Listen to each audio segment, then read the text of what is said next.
slain Baltimore homicide detective Sean Suter was scheduled to testify before a federal jury in the case against a squad of indicted officers on the day after he was shot, Baltimore Police Commissioner Kevin Davis said Wednesday evening.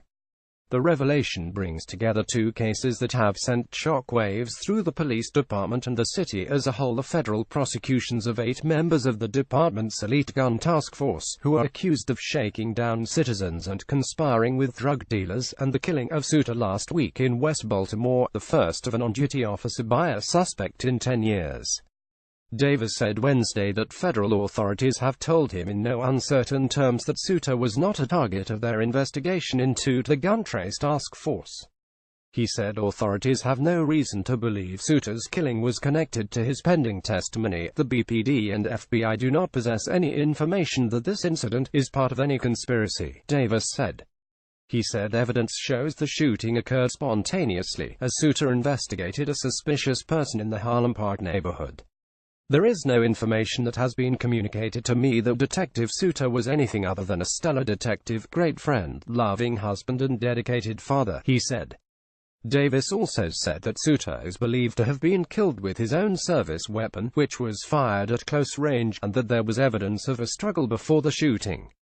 Police have not identified a suspect or made arrests in Suter's shooting November 15. Investigators locked the neighborhood down for several days after the shooting to gather evidence and interview potential witnesses. Authorities are offering a reward of $215,000 for information leading to an arrest. Police say Suter and a partner were conducting a follow-up investigation on a triple homicide in the 900 block of Bennett Place when he saw someone acting suspiciously in a vacant lot and approached. The 43-year-old detective, a married father of 5, was shot once in the head. He died the next day. Davis described for the first time surveillance video of the scene. The footage shows Suter's partner seeking cover across the street. Davis backed his actions. Upon the sound of gunfire, Detective Suter's partner sought cover across the street, Davis said, reading from a prepared statement. He immediately called 911. We know this because it is captured on private surveillance video that we have recovered. Mayor Catherine Pugh was briefed on the case Wednesday and said she asked Davis to disclose the information to the public, due to theories swelling in the community. The gun trace task force was entrusted with executing a key element of Davis' strategy against the city's historic surge in killing, getting illegal guns out of the hands of the trigger pullers who are driving the violence. But a federal jury indicted 8 task force members earlier this year on charges of racketeering and other violations, and authorities are continuing to investigate allegations related to the squad. 4 officers have pleaded guilty, and at least 2 of them are cooperating with authorities.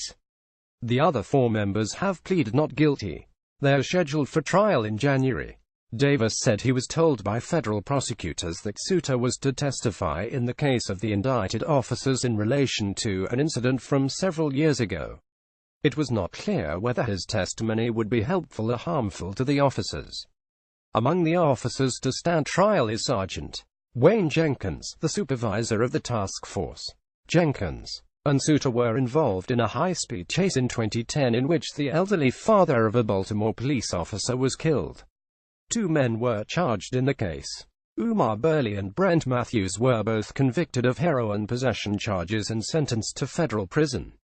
Court records show that the 2 assistant U.S. attorneys who are prosecuting the gun trace task force entered their appearances, or filed a formal notification of their involvement, in the closed high-speed chase case in late August, and there have been multiple sealed filings since then.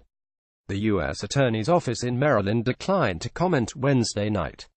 State court records show that Suter made dozens of arrests with Detective Morris Ward, one of the officers who has pleaded guilty in the gun trace task force case, between 2007 and 2009.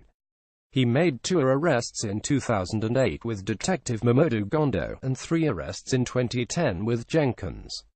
A federal jury this month indicted former Baltimore police officer Eric Troy Snell, now a Philadelphia police officer, in an alleged conspiracy with some members of Baltimore's gun trace task force to sell drugs and split proceeds.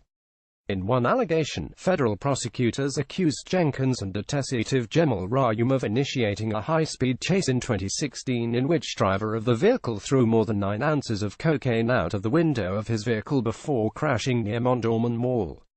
Prosecutors say the officers retrieved the cocaine. They say Jenkins told Rayum to sell most of it and give Jenkins proceeds of the sale, and Rayum agreed to do it. Rayum has pleaded guilty to racketeering in his own indictment and is cooperating with authorities.